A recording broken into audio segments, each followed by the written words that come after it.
அவரை பற்றி அவருடைய சகோதரர் மகன் கேப்டன் பாரதி ராமநாதன் எழுதுகிறார்.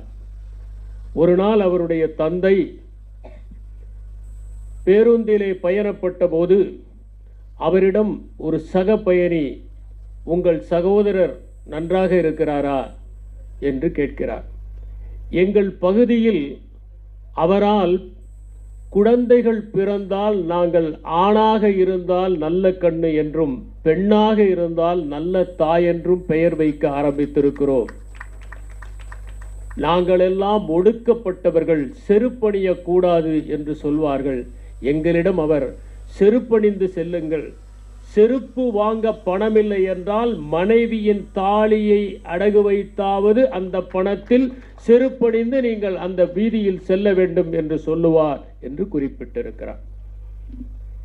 இயக்கங்களுக்கும் இயங்களுக்கும்